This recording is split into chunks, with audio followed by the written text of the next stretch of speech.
hopefully record this. And I'm on the chat.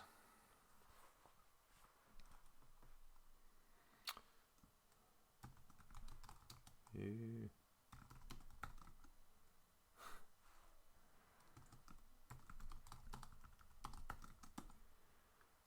Okay.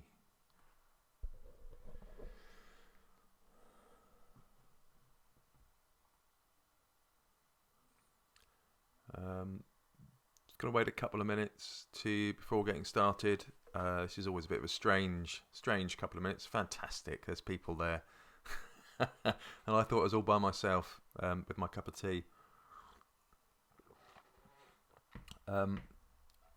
There was about a 10-second lag on the stream. Oh dear. So yeah, it won't come across straight away. Andrew MSP has got an error 3000. Sorry, I don't know what an error 3000 is. Probably tried restarting the browser. That might be a thing. I don't know. So yep, sorry Andrew, I don't know what that is. And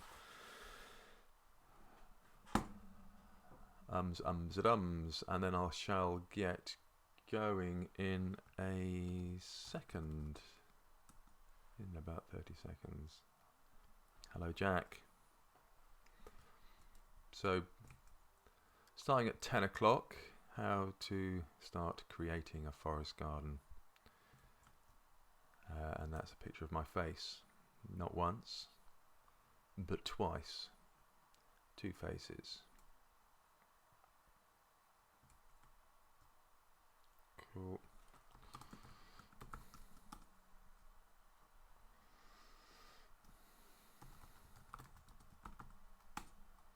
Okay, let's get cracking. 10 o'clock. My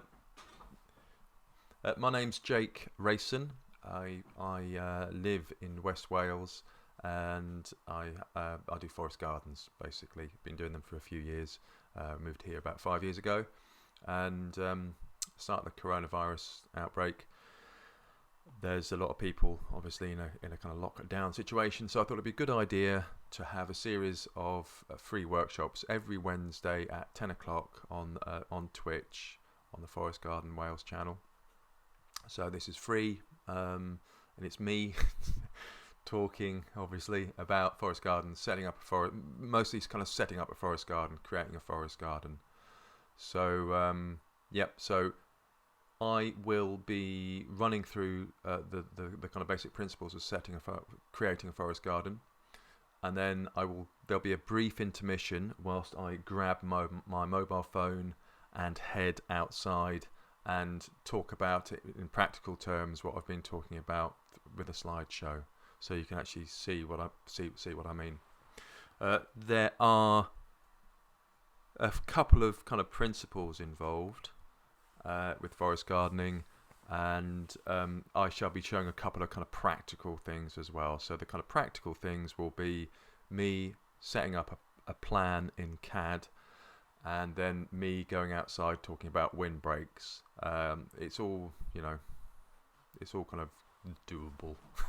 It's all kind of quite straightforward. So let's get this week I've done it slightly differently. I've got a list of links which I have set up on the screen, so you can see I've got different websites that I could recommend, and I'll be able to flip to them as I'm going through it. So first of all, I use Twitter, not a vast amount, but that's my kind of social media channel of choice. But yeah, I am forestgarden Wales because of the limit on the number of characters you can have in your name. So this ka-chunk, it's slow. This is my this is my profile. Ka-chunk, yeah, a bit slow today.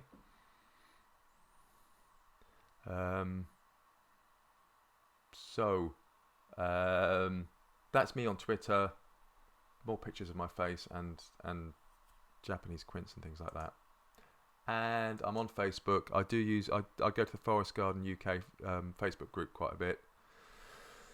but mostly kind of Twitter's the one I use, and yes, and the slideshow itself is always online and always freely available. So this particular one is one I've put together, and it's always available at forestgarden.wales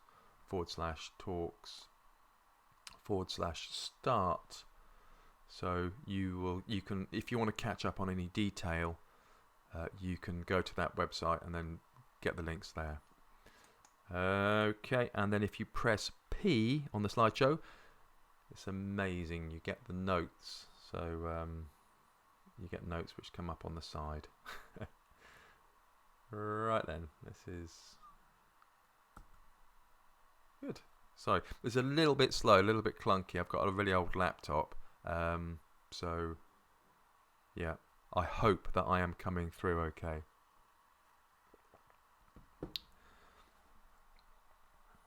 So what we're going to do in today's workshop, I've broken it down into 3 areas. Defining a forest garden, what a forest garden is, the actual process of creating a forest garden. It's actually the process of creating any garden really, but it's things to bear in mind whilst you're creating a forest garden, and then finally the kind of the practical actions. And I do bear in mind a forest garden takes quite a long time to create. It's an ongoing process. You don't just have a forest garden. So the lot of the stuff that I talk about, you continually apply it. It's not just a one-off thing that you do. You're constantly looking at different areas and planting and considering, and yeah, it's not one thing that you do. You don't just have a forest garden and create one. And throughout the workshop, my big thing is it's wildlife. It's the reasons for me getting into forest gardening in the first place is because of the ecological and climate emergency. So a large part of creating a forest garden is to have is to consider wildlife. I'm going to close that other window. I'm going to hop out of chat because I'm finding it really distracting. So I will pop in later on, but I need to be able to concentrate on the slideshow, which I'm not able to do if I have too many things going on the screen. So yeah, so a large part of about creating a forest garden is that it really is about it's really about working with nature, as how it addresses the issues of climate change. So producing food locally and producing food sustainably, and even if there's not like the aim to be self-sufficient in food, but the aim is to involve people in their landscape, and this means involve people with wildlife as well. So it's about the combination. For me, a forest garden is about the combination of both. It's about growing edible crops, but it's about growing them sustainably, and that's the kind of critical word is sustainable. So yeah, how to transform your garden into a wildlife haven growing edible crops. Now, is it this point? Yes, this is the point I get my trusty old Creating a Forest Garden book by Martin Crawford. I can't see if I can see it now because I don't have a preview on. So this book is fantastic. If you're going to have a forest garden, I recommend buying it. This is the website online, Creating a Forest Garden. Totally recommend it. It's a really, really good overview, just the right amount of detail, and it's a kind of reference book as well, and it's kind of very inspirational. So hats off to Martin Crawford for that one. Eternally grateful. Thank you, Martin. And the other book I always recommend from a kind of wildlife perspective is a book called A New Garden Ethic by a chap called Benjamin Vogt. Where is he gone? There we go. So totally worth. This is a really interesting read. It's quite it's written from an American perspective. The plants are different, but the principles remain the same. So basically, native planting where possible. So that native plants support wildlife because they've co-evolved together. So those are the 2 books I totally recommend for people. So let's go on with a definition of a forest garden. Now, I love orchards, and always have done really, and I just like being around trees. I'm not a particularly academic botanist or anything at all. I've got a very kind of basic understanding of gardening and plants, but I've always loved being in orchards and forests and woodland and stuff. So I find the easiest way of explaining a forest garden is to describe it as a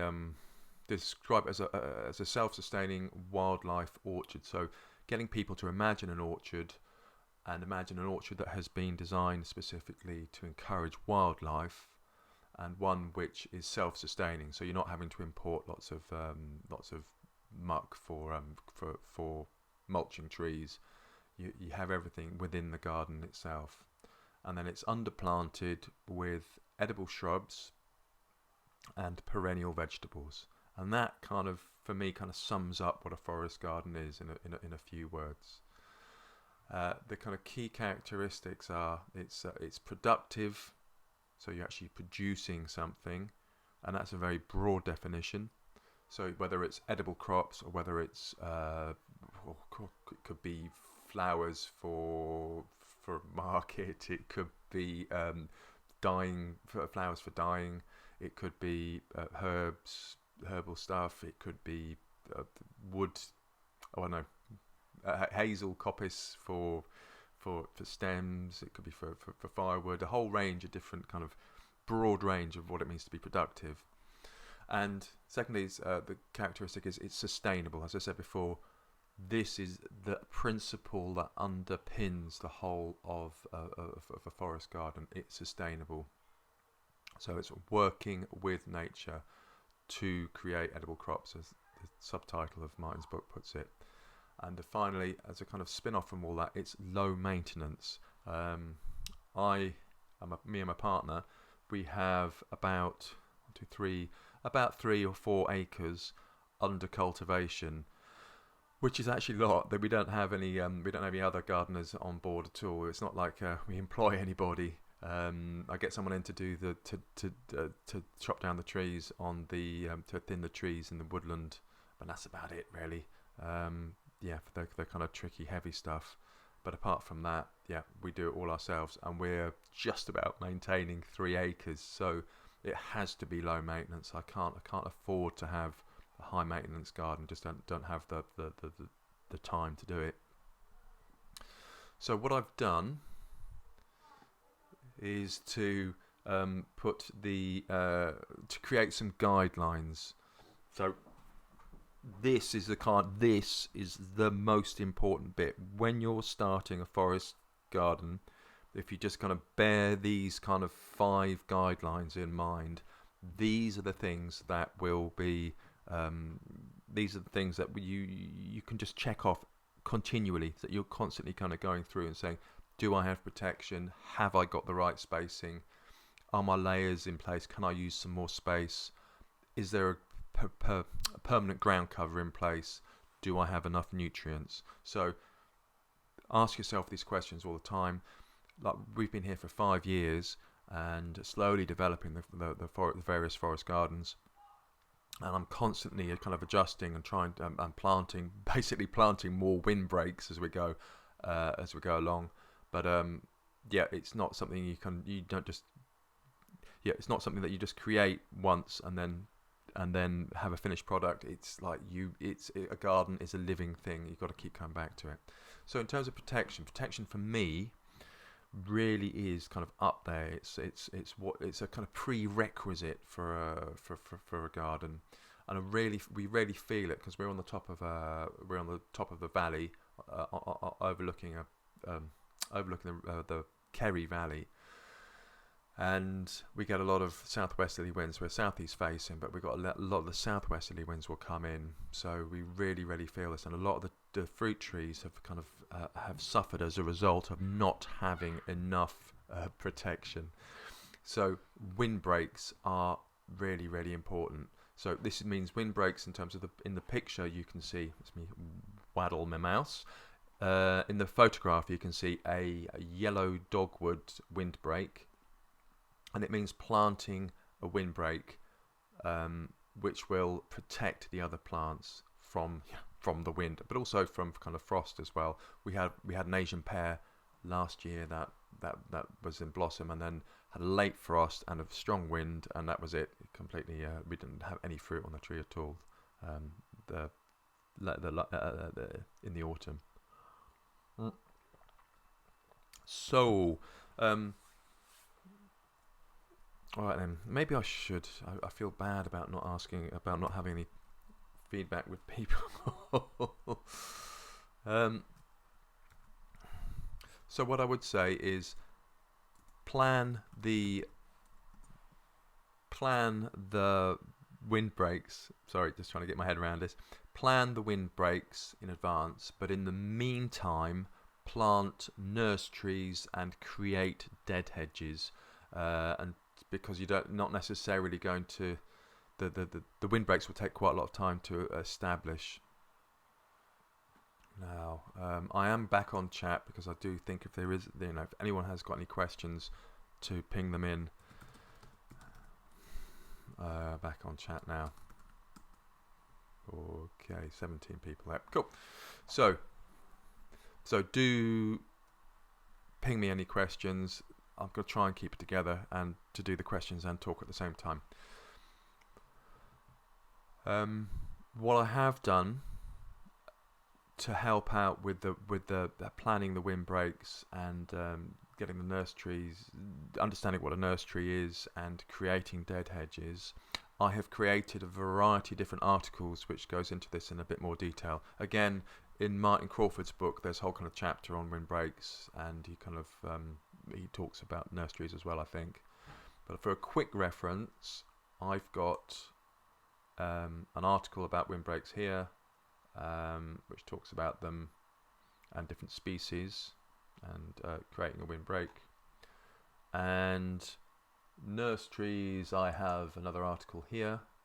A nurse tree is a tree about 2 meters away from the tree that you've planted. So the plant I use a lot is Scotch broom, which is a short-lived it's a short-lived member of the pea family. It grows to about 2-3 meters high, and it's actually a really good species to use because it's fast-growing. It needs full sun, but it's fast-growing, and when it's large enough, then you can, when the tree that you planted is large enough, you can cut back the Scotch broom. So it's kind of temporary solution for windbreaks. And then dead hedges. I love dead hedges because they do so many different things. So before your windbreak gets established, you create, using old branches and upright posts, you create a protection for specific plants. And this does a number of things. Firstly, it provides protection from the wind, but it's also a fantastic way of getting rid of the old brash that you have. So any kind of old bits of branches and stuff. Now, we used to have a bonfire a couple of times a year to get rid of all the old use up the branches. And I tried wood chipping the branches, and that was quite a lot of work. Then tried bonfires, but bonfires, well, they're a lot of work, and I'm really keen not to have bonfires. So dead hedges, absolutely fantastic. They use up all the branches that you have kicking around. They also create habitat for wildlife. And they're all a really good marker in the ornamental forest garden, one of the forest gardens under development at the moment. As you can see from the picture, there's a lot of grass kicking around before we put the ground cover in, but that's fine. But yeah, it's a way of marking out where the plants are. So you actually say, it's funny how if you have a large field, say you've got a field and you put some trees in for your forest garden, it's very easy to kind of forget about the trees because they just get on with their tree growing thing, and you don't know where they are. Whereas if you have a dead hedge, you can see straight away, oh, there's tree over there, another tree over there, and it focuses the mind somewhat, so you remember to go over and check to see that their mulch is okay, to see that they're growing fine, that they haven't got any rabbit damage and the rest of it. So it's actually a really good kind of indicator of where your trees are before they get established as well. So I'm a massive fan. And the other thing about dead hedges is you can use them on have I got a picture here? Oh yes, yeah. You can use them on a stock fence as well. So like an existing fence for animals, then if you put an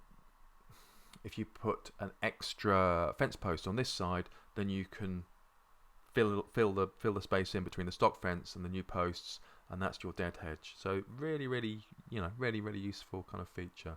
So I like them. I'll close those down. Okay. Oh yes. Where am I at?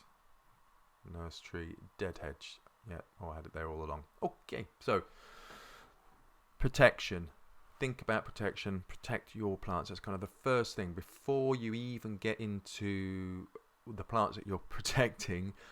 Think about the protection for the site as a whole, and you want to have a windbreak on all sides of the site too. So you have a windbreak on the around the whole kind of perimeter of your property, and that's kind of regardless of the size of your property as well. So on to spacing. This is the other absolutely essential thing, is to get the right spaces.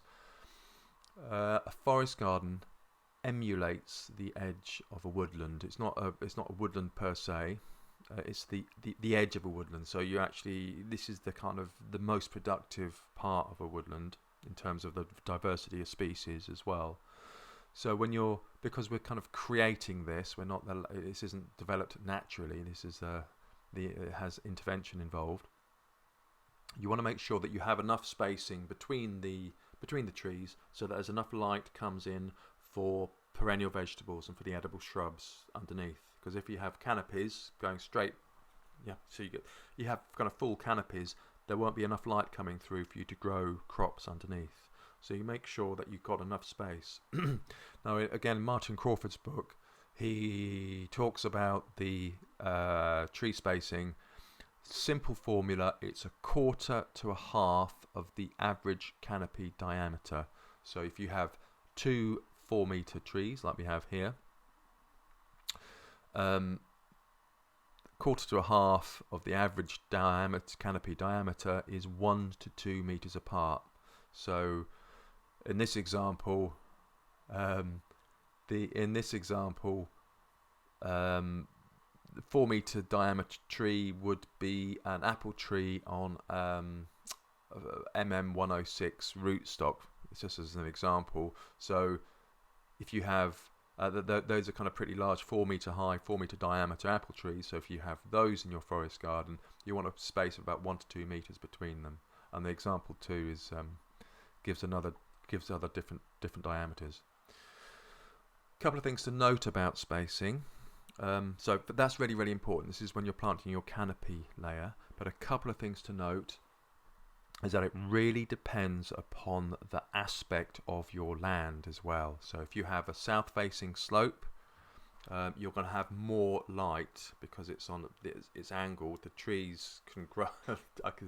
Don't know how to use my hands to describe this, but the land is on an angle, so you're getting more light for the trees on that slope. Whereas if it's a north-facing slope, you're going to have less light from the sun. Yeah. So it depends upon the aspect of the land as well, and it also depends upon the shape of the tree, the shape of the plants that you have. Classic example is the Italian alder, which is I think about 15 meters high. Height is roughly 15 meters. Can't remember off the top of my head. And I think the diameter is only 6 meters. So it's a very upright, it's a very vertical tree, which again means there's a lot of plant. You get more light around it. And the other thing that you can do with an Italian alder and other trees as well, which aren't directly productive, is you can take off the lower branches on the tree. So it's called raising the canopy. You take off the lower branches, you let more light in. So again, bear that in mind as well. There we go. So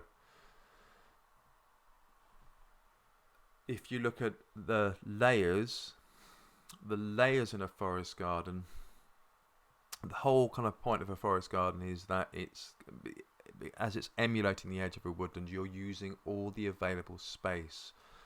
There are 7 layers to a forest garden. I can never remember them off the top of my head.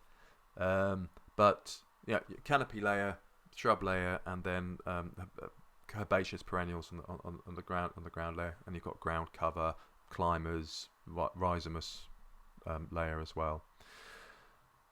But as you can see from the illustration, I hope you can see this okay, there's an Italian alder which has had in the centre here, and that's had its lower branches raised, and there's a New Zealand flax underneath, and a cherry tree really close as well, and you can see you're creating a profile of different height trees, different height plants.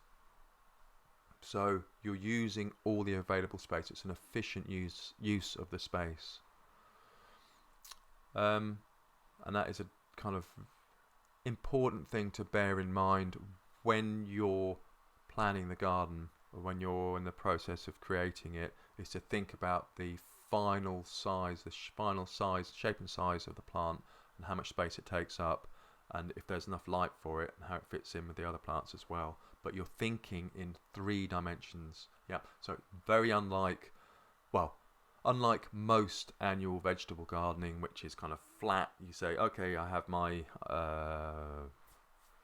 potatoes in here, and that's it. That's the crop that you have in there. It's much more like your traditional Three Sisters planting, where you have beans and sweet corn, beans, and I think, is it courgettes or some sort of cucurbit. We just had a question in as well. So, from Thicket Wings, is there a recommended maximum height for planting larger trees up a canopy? Maximum height. Well, it depends. It really depends upon what's more important than the actual maximum height is, firstly, whereabouts in the garden it is. I'll come on to this later on, but there was a kind of question of the aspect. So, as a rule of thumb, plant the taller trees at the back of the garden, so you're not going to they're not going to shade out. So, if you have tall trees at the front of the garden, they'll cast shadow onto the rest of the garden. So, have your tall stuff at the back of the garden, on the north side of the garden. And that way you won't get shade cast by those trees. So you can have as tall a tree as you like at the back of the garden, but you do need to bear in mind your neighbours. So if you have 30-metre high, really thick windbreak hedge on the back of your garden, your next door neighbour might not appreciate that. So that's worth bearing in mind. So I hope that answers your question, Thicket Wings. So there isn't a recommended maximum height. It's tall as you like, but really to think about the position in your garden, and think about your neighbours as well. So the other critical thing then, the guidelines, is a ground cover, and this is really simple. This is a fantastic kind of. It's fantastic. It's such a simple idea. Always keep the ground covered, and this really applies to any kind of gardening, I think. But I saw Gardener's World the other night, and Monty Dunn was putting a compost mulch on the garden, and you look at the space between the plants, there's masses of space, and it's like, well, you wouldn't have to put a compost mulch down on your garden if you didn't have all that space between the plants. So what you do in a forest garden is you have a permanent living ground cover. So there are a range of plants that you can use in different situations, but the key thing is to get the thick ground cover so that there isn't any weeding to do. I'll show you this outside as well. This is on my list of things to show you. And the ground cover that you use really depends upon the conditions and what grows well for you. So around here in the generally wet West Wales, apart from it hasn't rained for a week or so, what works really well is ground ivy, which you can see in the photograph. And ground ivy, Glaucoma heteracea, considered a weed by some, but is really useful. I bought some seed for it, then sowed the seed, and then went to plant it out and realised that actually it grows everywhere on the land. So I've just been kind of propagating it from where it occurs naturally. But that is the kind of one of the easiest things that you can do to reduce the amount of maintenance, is to get a thick ground cover in, and then that will reduce the amount of weeding that you have to do. Okay, and nutrients. That's good. So nutrients, again, Martin Crawford's book, there's a whole a couple of pages about nutrient budgets, which is you can calculate for the garden as a whole, but you've got to bear in mind that particularly with cultivated fruits, they do require feeding, and the easiest way to do this is to grow plants that provide nitrogen and potassium. And the plants that provide nitrogen are nitrogen fixing plants, are members of the pea family, alders, sea buckthorn, autumn olive. So, and then you have members of the pea family, so broom, Siberian pea tree, and things like that, and clover. No, clover's a member of the, no. So there's quite a wide variety of different nitrogen fixing plants, and you put them in at various points spread them across the garden, and they're providing nitrogen. And then with the potassium, you're looking at plants like comfreys, the best known example. Have a look at the book, and then work out a nutrient budget for your own garden, and then where to put different plants. What I really would recommend, though, the simplest thing that I've done is I've put in Italian alders, sea buckthorn, and autumn olive as windbreaks, and then I put a clump of comfrey pretty much next to every single tree that I'm growing, and then I'll do a chop and drop mulch, which is very simple. It's once or twice a year you cut the comfrey back, and then lay the comfrey around the base of the fruit tree. There's no need to make compost. There's no need to make a comfrey tea for that, for your forest garden. So the nutrients are provided. All the nutrients are provided by the garden itself. Okay, so bear in mind those 5 guidelines, and I'll be going through these outside as well, showing you practical examples, showing you the guidelines in action. Okay, right, little break there. So that's a definition of a forest garden. Is drinking tea really unprofessional? I'm not sure. Whilst on air, the process of creating a garden. So this is cobbled together from a slideshow that I did for clients of mine, just to get them to understand how I was approaching the garden design. So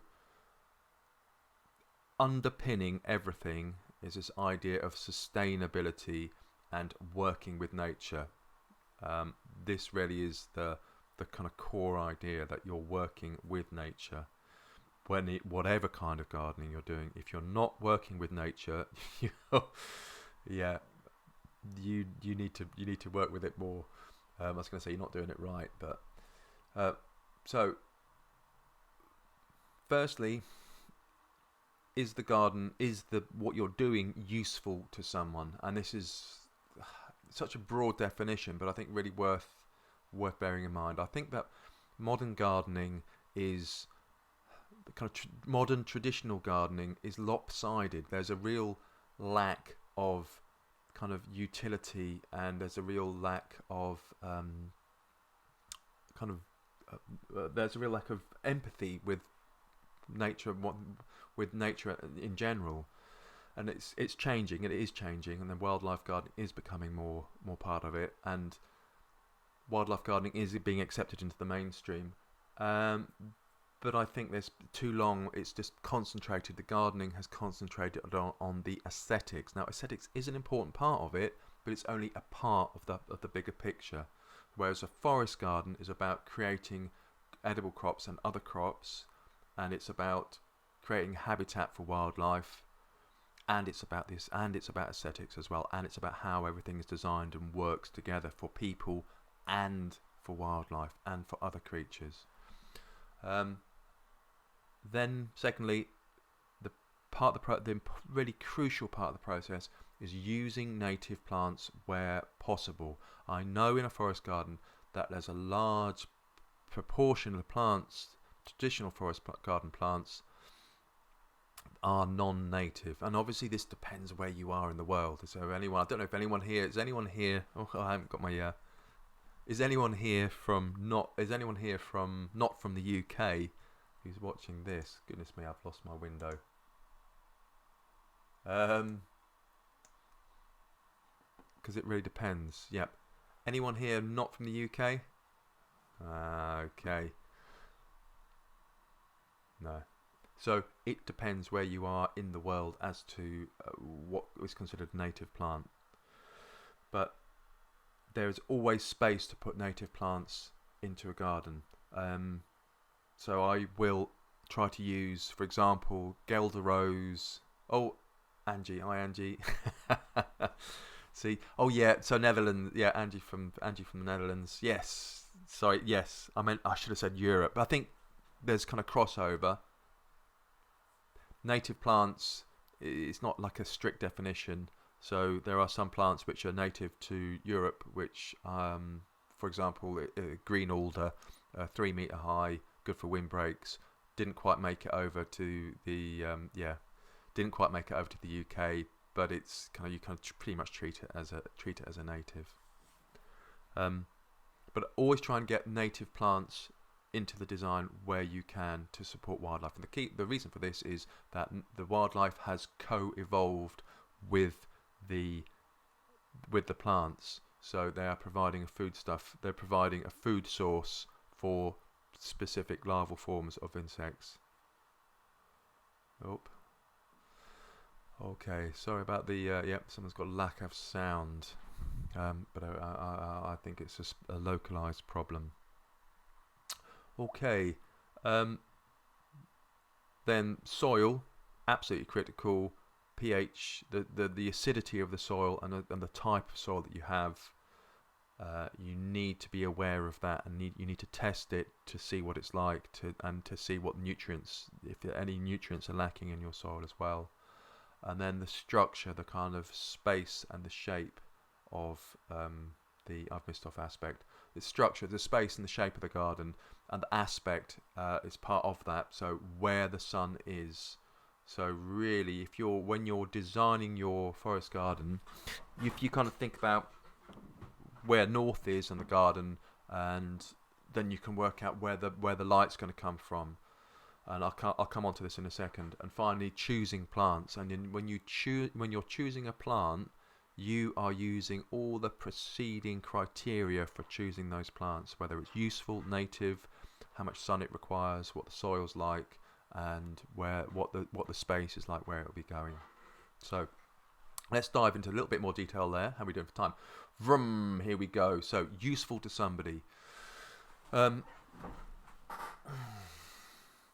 when you're designing, and I kind of use that term it's not really a grand term. When you're deciding what plant to put where, always design for someone. Always think about what you're putting there and how it fits in with the kind of greater scheme of things. So you're designing for the soil, you're designing for insects, you're designing for mammals, you're designing for humans, but there's a kind of purpose to this. This is the lovely thing about forest gardening as well, is that it gives a sense of purpose to a garden. It's not just something pretty to look at, it's actually doing something as a function to it. So whether you're growing crops and you're providing habitat for wildlife and a foodstuff for native insect larval forms. So in permaculture terms, and I'm sure that there is quite a lot of permaculturists here, but for those people who don't know about permaculture, the kind of design, the design kind of principles behind permaculture, stacking function is kind of an important principle where a plant or an element in the design has more than one function. You stack the functions, so you can have something like an autumn olive is a 5 meter high, 4 or 5 meter wide nitrogen fixing bush. So you can use it as a windbreak. It provides nitrogen. It's good for pollinators, and it provides an edible fruit. So it does a number of different things. And then native generally is more useful. So, oh yes, and it's an informed choice. So think about, don't have to overthink this, but when you're choosing a plant and choosing a design, where to put something, be aware of it. You might end up doing exactly what you wanted to do before, but just be aware of the different options that you have. So, am I going to go here? Oh, I can go here. So yeah, plants for a future, just at this juncture.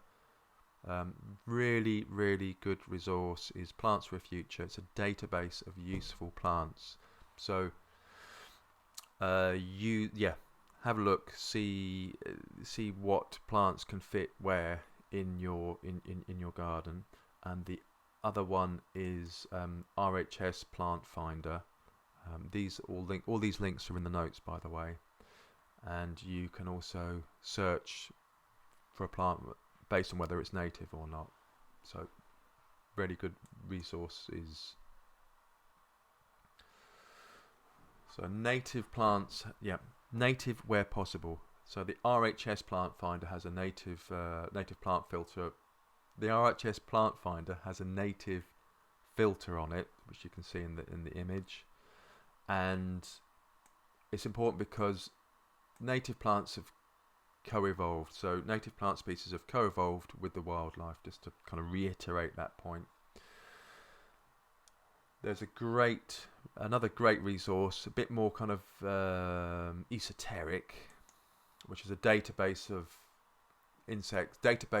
insects and their food plants. So if you want to see how many insect species an oak tree will support, it's on here. So you can just use the search facility. So that's really good, just to see how useful a particular plant is to someone. And then again, I'd totally recommend reading A New Garden Ethic, the book by Benjamin Vogt. So aspect is really, really important. We're going to go over here. Fine. So with I use an app called Sun Surveyor, which is great. I'll try and just to show you on here. It's probably a bit wobbly. You probably won't be able to see anything at all. Can you see anything there? Where are we? Oh my god, it's just totally whited out. Where's my camera? There we go. You can get the idea. So you got points of the compass, and then you can see where the sun is, which is you get the idea from the picture. And the great thing about that is that you can see where the sun is at the time of day today, but you can also see where the sun is at any time throughout the year. So in the winter, the sun is lower in the sky, and where it rises and where it sets is narrower, whereas in the summer the sun is higher in the sky, and the sun rises and sets kind of wider, so you get more light throughout the day. And this will really help you decide upon where particular plants will thrive. So if your plant requires full sun, you can use this app, or there's other apps like it, to help you decide which position will be in full sun. So, and it's also really good for looking at trees that you've planted and getting an idea how much space they will take up and how much shade they will cast as well. So in terms of light, so that's a really, really important thing. Work out where north is in your garden and the other points of the compass, and try to figure out from the structure of the garden what is casting shade, what will cast shade at different times of the year. So in terms of sunlight, south, you get the most sunlight from the south. So if you have a south-facing garden, that will be a sunnier garden than a north-facing garden. And the light, that's where you get the majority of the light. The light that you get from the west is better, quote unquote, than the light from the east. I say better, kind of it's qualified better. It just means that the light is from the west is used more efficiently by plants because the air has had a chance to warm up, which means that the what they called stomata, is that the right word? The holes in the photosynthesis process is more efficient because the air is warmer because the stomata can open up. So you want to have the tallest windbreaks on the north boundary, and the next tallest on the east boundary, and then less tall on the west and the south boundaries. Yep. So I hope that makes sense. Something that everyone can do regardless of the size of your garden. And then soil. Obviously this is really important because plants do grow in soil. Find out what type of soil that you've got. Yep. The best way to do that is to dig some up, just to dig a little hole and see what the type of soil is. You can use there's a variety of different kits that you can use to test the pH and to see what nutrients are available. I used there's a service from the local farmers co-op where they'll test your soil for you from different samples, and it's really cheap. It's about I think it's about £5 per sample or £3 per sample or something. And the reason for that is they want to sell you fertilizers. They think you might be a farmer and they'll try and sell you lime or nitrogen or whatever it is. But just say no. Just get the test done at the local farmers co-op, and you get an idea of the pH and an idea of the nutrients if there's any nutrients lacking in it. And then soil types, 3 basic types of soil: clay, loam and sandy, with other types as well. There are links to different types of tests that you can do. A sausage test where you get damp soil, and then you rub the soil together, and if it forms a sausage, then it's clay. If it forms a kind of loose sausage, then it's a loam, and if it falls apart, then it's sand. So it's that kind of thing. But there's also a jar test where you get some soil in a jar, and it will separate out into the different layers, and you get an idea of the percentages of different materials in it. We have a clay loam here, just to give you an example. We have a clay loam, and it's got a bit of iron in it as well. It's a bit orangey. The soil is a bit orangey, and there's a lot of aggregate. There's a what do they call it? Shale bedrock, which comes up to the surface quite a lot, and there's quite a few stones in it as well in certain parts, and it's quite acid. It's 6.5, I think, in terms of acidity. So when you do test your soil, test the soil in different parts of the garden. So you're not just doing digging one hole, because you will get it's incredible the amount of variation that you can get across the garden. So make sure you kind of take a sample from different places. So also bear in mind that you might have a lot of rubbish in one. There might be a lot of rubbish in one area, like a pit or an old farm building or a stack of asbestos or whatever it is. Also consider with the soil, consider the rainfall, how much rainfall could you get across the year, and consider where the water is, where the water flows are. Okay, 5 is structure. So this is kind of bringing everything together. It's a basic structure, the orientation of the land, the slopes, the aspect of it, and then you're thinking about plants in layers, how they fit into that structure. So kind of get a 3D picture of your land, the existing structure, and then think about the plants that you could put in different layers and how much light they take up. So yeah, it's critical to think of spacing. Again, going back to that kind of idea of spacing, make sure you get enough spacing between plants, between trees generally, but between plants as well.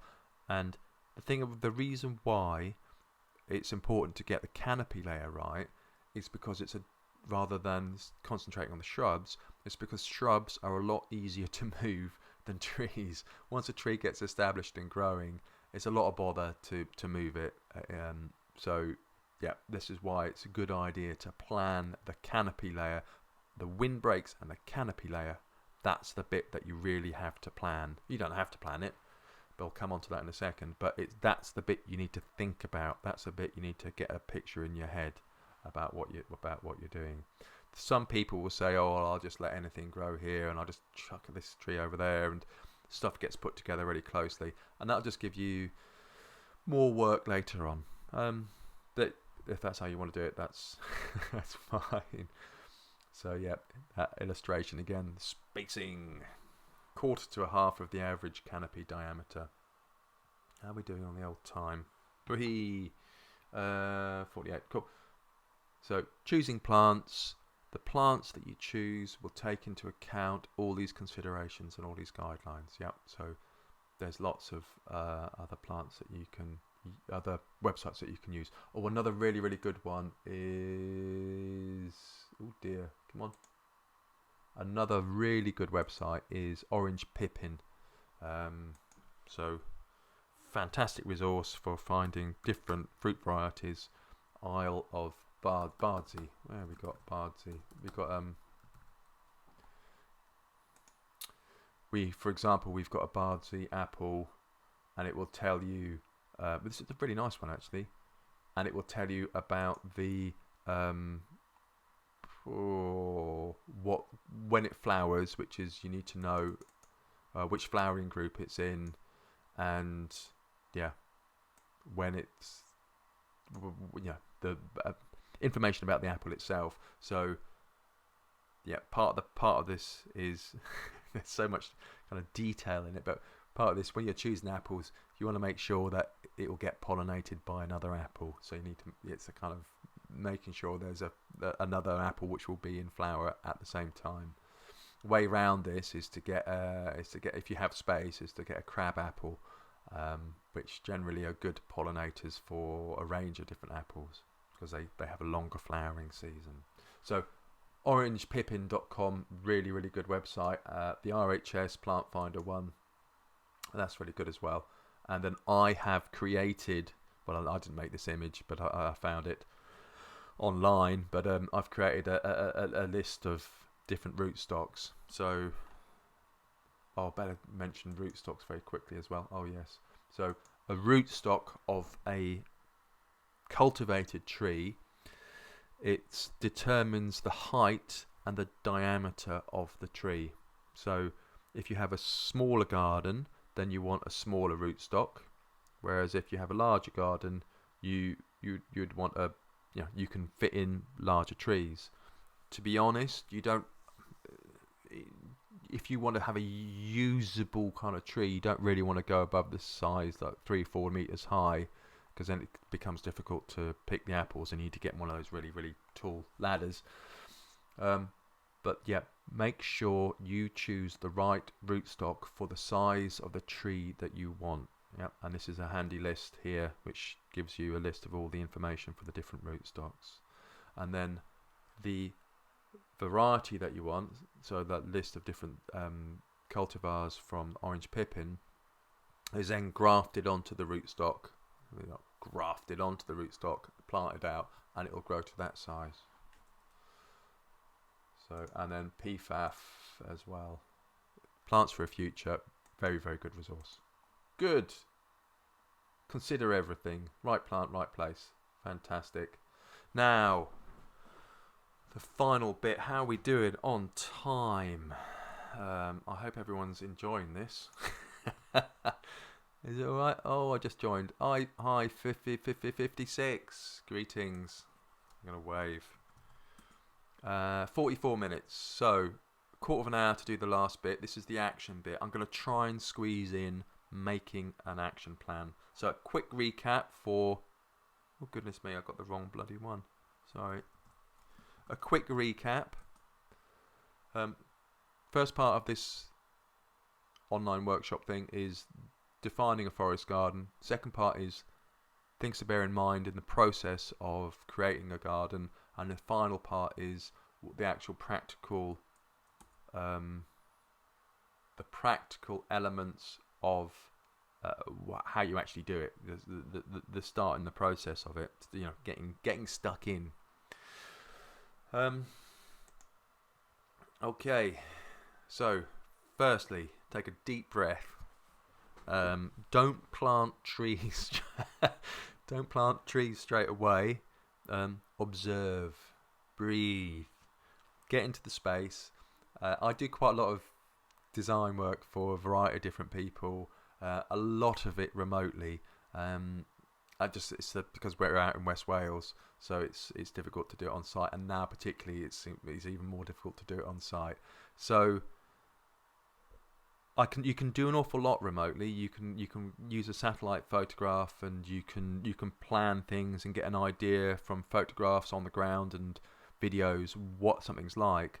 But really, nothing can beat being in a space. You see, you can get a lot of ideas about this should work well here and this should work well there. But being in a space in your garden, looking at what's already there, and then making notes of it. Observing and kind of documenting, and taking photographs and considering and seeing where the sun is and seeing where the wind comes from, that kind of where the water comes up, if there's a lot of rain, where does the water flow. So all these things, a lot of it is kind of observing and being in a particular place. And I really wanted this year to kind of go and explore different forest gardens. There's a really nice chap called Bruce Slark who has a forest garden just up the road, and I've been meaning to go there for years, and finally met up with him in the local market garden shop, and I was going to arrange to go and see him, and then lockdown. So yeah, I'm not going to get a chance to go and have a look. It would actually be really nice to see people's gardens. I think that's something that seems to be happening a lot on Twitter at the moment. Is a lot of people are doing like little tours of their garden, and I've started doing bits and pieces of it as well. So yes, actually being somewhere and observing, that's kind of pretty fundamental, and you get a much better idea, a much better feel for it. So the different observations that you can make, I've kind of divided it up. I've divided up into 4 different types of observation. I do have an online forest garden course that I'm creating. It is taking longer than I'd planned. I'd hope to have it out by now, but what with things happening as they are, there seems to be much less time available. And this is part of it, so I've kind of extracted out this. This is the part of the observations part from the course. So I do have some more detail about this. Position is what we talked about before. So observe the aspect, where the north is, south, east and west, the orientation, the angle of the land, how it's situated in relation to your neighbours, and in relation to the kind of the wider landscape, elevation, slope. The elements really is like the earth, wind, water, wind, sun and earth. Where the water is, where the water flows, if you have any rivers, if you have any kind of damp patches, any hollows. The wind, the prevailing wind, that's the kind of the one you really want to look out for. Where the sun rises and the sun sets, and the earth is the type of soil that you have. Features, so what grows there already, a very useful guide to what will be successful for the plants that you grow. And plants, you'll get different plants in different places, and just make a note of where the different plants are growing. So for example, here in a bit of shade, there's a particular spot in this garden where creeping buttercup will is rampant and will has just kind of really gone for it. So make a note of that and see the conditions that it likes, which is damp, and bear that in mind. Utilities, so electricity lines, overhead, telephone, oh crikey, water pipes, sewage pipes, that kind of thing. Obviously you don't want to be planting trees right next to your utilities. You don't want to be planting a tree directly underneath a telephone line, a 25-metre tree underneath a 12-metre telegraph pole. Yeah. So think about what's above you, what's below you in terms of utilities. Structures, existing structures, or even pre-existing structures. So you might find there'll be an area which doesn't grow, that the grass dies back on, and then you'll discover that there's some foundations from an old barn, for example, and access, paths and gates and footpaths and all that kind of, how you get around the space. And then the situation, think about your neighbours, how much privacy you have, whether you like to increase the amount of privacy, if you get noise from a particular area, and whether there's a smell. We get a lot of we just got the muck spreader out the back of the garden, so that's always a pleasant time of year. Photograph everything. Take lots and lots of photographs. I use what's it called? I use a service called Cloudinary, which you can upload to from your phone as well. I upload low-res images from my phone, and then I use them in blog posts, and I use them for clients. And it's a fantastic service. Which you can just about see ka-chunk, ka-chunk, ka-chunk coming up onto the screen now.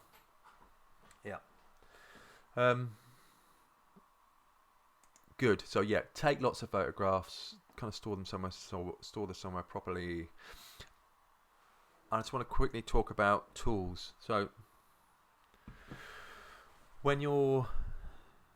as I said before, when you're designing a space, you really want to kind of get out into the space, and the two don't. Designing a space digitally and designing a space in the real world, they don't preclude each other. They're not exclusive.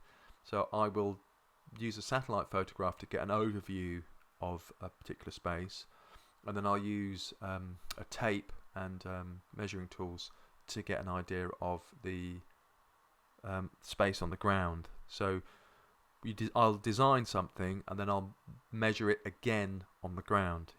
So it's not just like, I don't do it all digitally. It's a combination, and that kind of works really well. The whole reason for doing this is that it speeds the process up. That it's much easier to move shapes around on a digital file than it is to go out and move a bit of string out in the field and then a bit of bamboo, and it gets a bit complicated. So for the analog tools, really recommend getting a 50-meter measuring tape or whatever size fits your land. These ridiculously cheap. They cost about £10.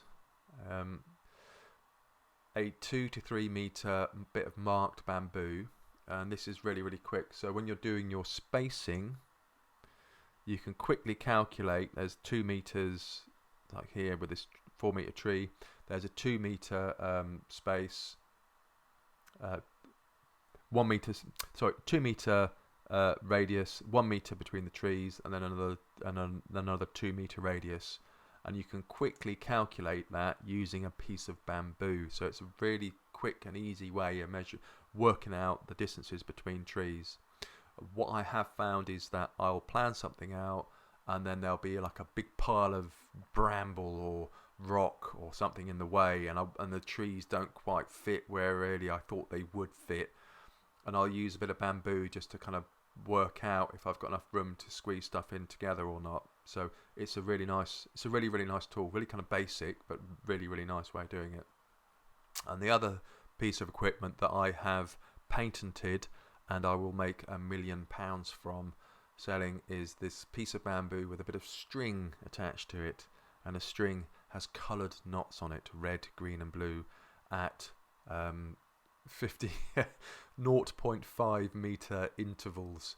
So this is for being a bit more precise in the position of the trees. You put a bit of bamboo in the middle, and then you work out the radius, and then you can trace using a powdered lime or chalk or whatever. You can trace the outline of the diameter of the tree, and then you can work out the spacing between trees that way as well. So those are my 3 top tips: measuring tape, marked bamboo, and bamboo with string. How high tech can you get? But yeah, invaluable, really invaluable when you're marking out a forest garden. Digital tools. These are my kind of stock in trade. Lots of web apps. I use a combination, really. Depends on who's got the best app, who's got the best map data. This is 3D. This image is a client's house, but in 3D off Google Maps. It's absolutely incredible to be able to see that kind of level of detail. But it kind of is great for working remotely. There's also there's Google Maps, which is this one's from. There's Bing Maps, and Apple Maps is the one I use, and there's other ones as well. Worth mentioning, Ground Stability website, where you can do a screenshot of an Ordnance Survey map, and also Bing Maps does Ordnance Survey as well. I know someone else does too. So Ordnance Survey maps, yeah, they're good in that, but they're not always particularly accurate. I found them to be quite a few meters out in a couple of different situations. And so I will generally use a satellite photograph, and that will be kind of good enough to get started with. So rather than go to the expense of buying an Ordnance Survey map for CAD, I'll do a screen grab. And then what I do is to put these into QCAD, which is the CAD package that I use. It's open source software, but there's a paid for version as well. You can download it for free, and it's complicated, but the things I use it for are relatively simple, so you don't have to get into the kind of nitty gritty of it to be able to use it effectively. So if you're comfortable with computers and you're comfortable with the kind of basic principles of graphics packages, I'd suggest using QCAD. Alternatively, if you're not, then use a piece of paper. Just because, where am I going to get here? Use a grid paper, A4 grid. I've got kind of more details about this on the course, but do a plan, even if it's in the most basic plan, with a rough dimensions. I've got one up here actually. Hold on.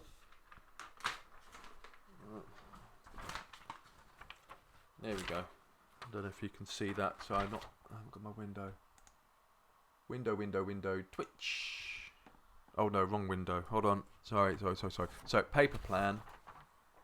Can you see that? Paper plan.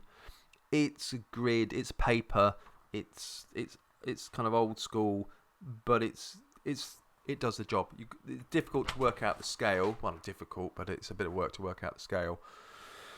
But have a plan is really, really what I would say, is have a plan if you possibly can, because it will save you some heartache.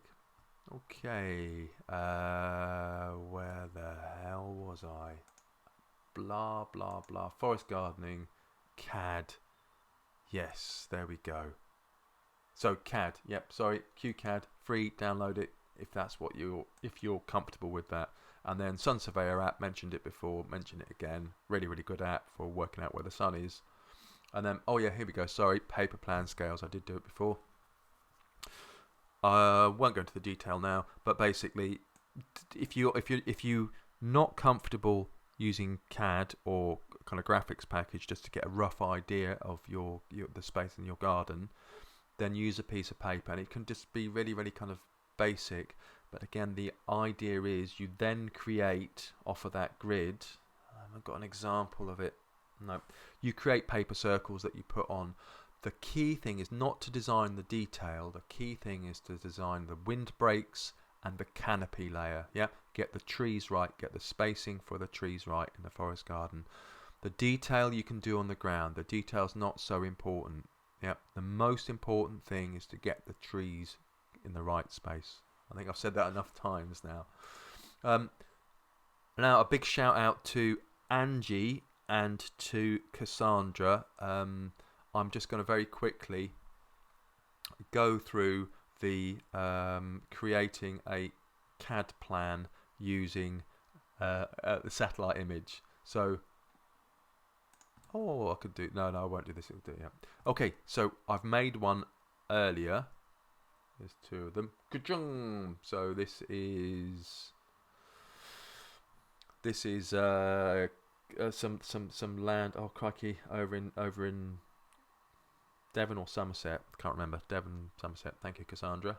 And it's a satellite photograph. I've just taken it from Apple Maps, and I'll show you how you import this into QCAD. Yeah, nice and easy. So take a screenshot, work out the meters per pixel, which is your image scale factor, and then you scale the images. So I'll do this from scratch. Let's have a little look see.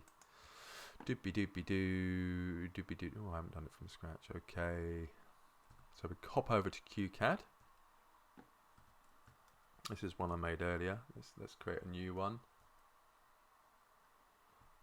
Okay, so first thing I'm going to do is to create, this is just really bit of housekeeping. I'll create a layer that where the satellite will live, and then I'm going to create a layer for the trees. Okay, I'll hop back over to my image editor. So this is called Pixelmator, but you use Photoshop or whatever. Just along any image editor at all will be fine. Oopsie. Okay, I need to zoom in, and I'll just zoom in on. I'm going to zoom in onto the scale thing, whatever they call it. And what I'll do is to create a marquee. I just want to find out how many pixels there are per how many meters there are per sorry, I want to find out how many meters there are per pixel. So if I just take that, okay, sorry, so that's 177 pixels.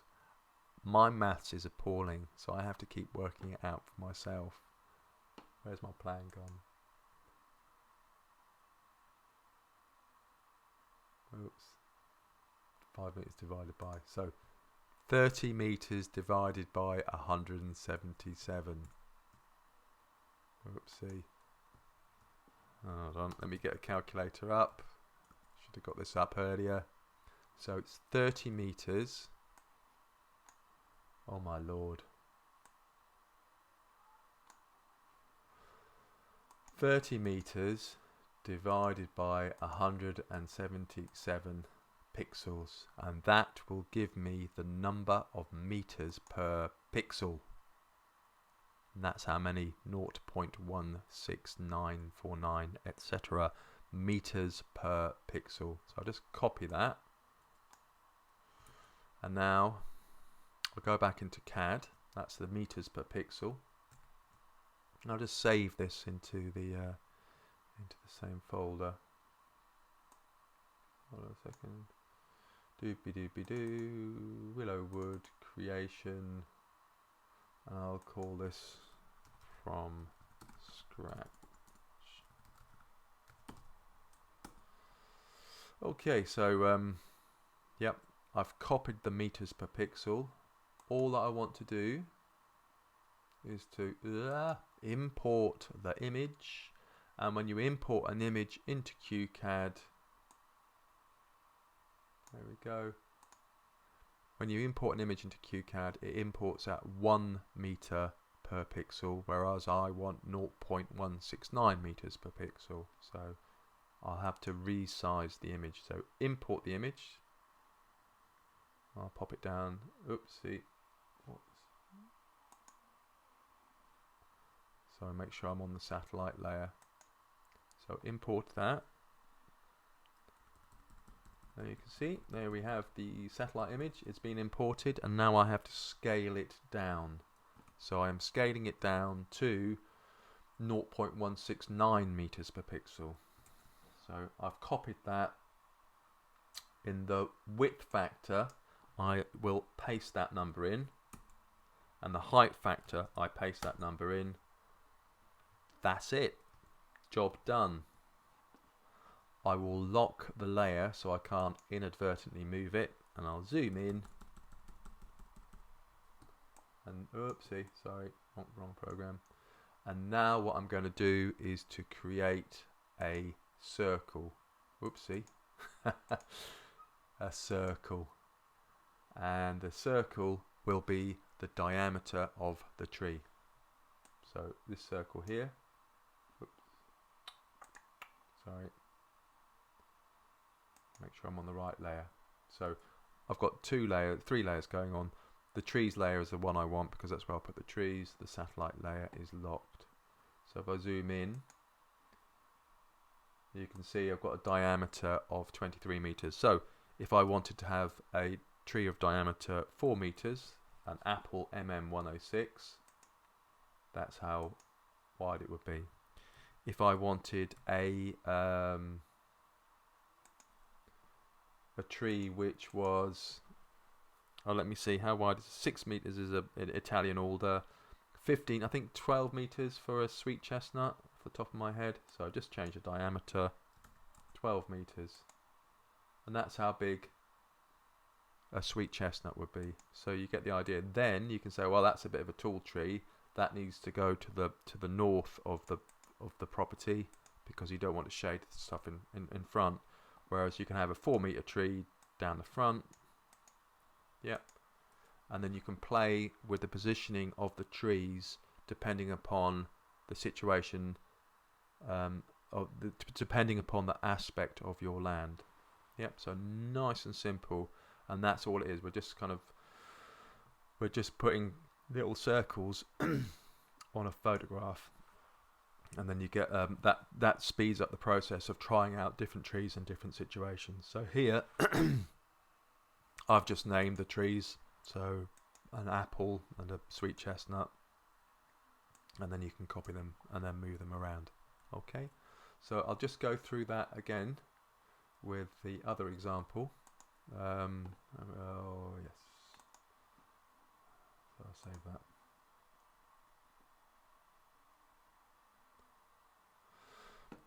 So back again, I'll use the other example now. So this is from Angie. I think it's about 2 to 3 acres, I think. So thank you very much, Angie. Thank you, Cassandra, for letting me use your property as an example. So this is a screenshot from Google Maps this time. Make sure you get the scale in. I'll go down here, use the marquee tool in whatever image editor you're using. That's 20 meters. So the scale is, let's cancel that, 20 meters divided by 107 pixels, which is the figure up here. You can see up here. So 20 meters divided by 107, 0.1869, etc. meters per pixel. Copy that. Go back into QCAD. Import the image. That one.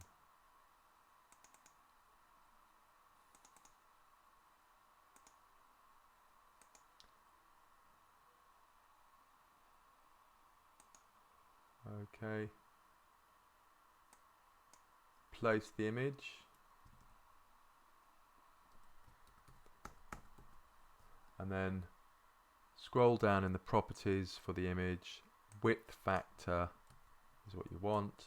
Height factor, meters per pixel. It scales it to the right size. I'll lock that layer, go into my trees layer, create a circle, and then I can change the size of the circle according to the radius, according to the diameter that I want. So a 15-meter walnut tree or something. So then move the trees around the site depending upon the aspect of the land and all the other considerations that I talked about before. So there you go. It's I wouldn't say simple, but it's quite a straightforward process, and it's kind of available for a lot of people. You know, this process you can do with a lot of for a lot of different sites. So I just wanted, that's that. I just wanted to talk about the order of work. So hopefully that is useful for people just to understand the process, where you can use a satellite map and a CAD plan, and then position the trees, get the canopy layer sorted out, and get the spacing sorted out, and the windbreak. So windbreaks and canopy, I do it generally in CAD and figure it out on CAD, and then do the other stuff, the detail on the ground. Oopsie. Right then, that's good. That's an hour and 10 minutes. Let's get this rolling. If anyone's still here with me, I'm not terribly sure if anyone's actually fallen asleep yet. So order of the work. When you do the work in your forest garden, obviously you want to be aware of the process, all the stuff I'm talking about, the definition, using native plants, etc., etc. And then planning, but planning is an ongoing process, and you want to plan the windbreaks and the canopy, and then do the ground preparation, and then finally the shrubs and the ground cover. And this is the kind of general order of the work, but windbreaks and canopy at the beginning, at the start of a forest garden, is critical. And plan it if you can, on a piece of paper, on a sketch. It doesn't really matter, but planning it is always recommended, because it will save you a lot of time in the long run. Okay, and it also takes time. Don't worry about how it looks. I sure as hell haven't. It takes time to create a forest garden. It's your forest garden. It's not for public display. Take your time. Do not worry about it. Yeah. There's a lot of things that I could talk about in general terms about the type of crops to grow for feeding your family, but really it's up there. There's a bit too much for now. But looking at perennial vegetables, I would say when you're starting off, start off with your windbreaks and your canopy. Yeah, plan it out, but also get growing vegetables, perennial vegetables, because you treat them like annuals when you first start out with vegetables. When you first start growing perennial vegetables, treat them like annuals. Put them in a bed. Could be in a raised bed, could be in an existing flower bed. Doesn't really matter. But treat them like annuals. Treat them with kind of care and protect them and feed them with a organic compost mulch. But get the perennial vegetable started as well, so that you actually have some production. You've got some food coming in. This is something I have neglected personally in this forest garden. I've been kind of concentrating on the trees, but I'm not going to get a nut crop from the sweet chestnuts for another 5 years. So I wish I'd kind of done more perennial vegetables simultaneously. When you're growing perennial vegetables, the nice thing is you can move them later on to the spaces that where they will fit. So you can treat them like annuals and grow them in raised beds first of all, and then once they're established, you can dig them up, you can move them, or you can grow new ones and move them later. The two people I would kind of recommend, Alison at Backyard Larder. She's great. There she is. She posts a lot on a website, on a Facebook group called Edimentals, which is great, which is fantastic. Stephen Barstow, Always writing about loads of different veg and eating stuff and salads and all sorts of things. Really, really good Facebook group. Very, very entertaining. And the other person is Mandy Barber from Incredible Vegetables. So yeah, I really, really would recommend going to those two websites to get your perennial vegetables. I mean, there are other places as well, which I'm kind of not really aware of, but they'll do you well to start with. Okay, right then. That's that. Now, what I will do, I'm going to take a quick break, and I shall be outside in about 5 minutes or 5 minutes or so. Oopsie, wrong one. And then what I shall be doing outside is going through this. This is in the notes. Protection, spacing, layers, ground prep, and cover, and then nutrients. Yep. So I'll be looking at these kind of practical examples. I do need to have a break. I've had too much tea, and I shall see you outside shortly. And I'm going to have to wave or something as well, and then turn off. Okay. Hope that's useful. See you outside, hopefully in 10 minutes if there's anyone still watching. All right. Ta-da. Bye.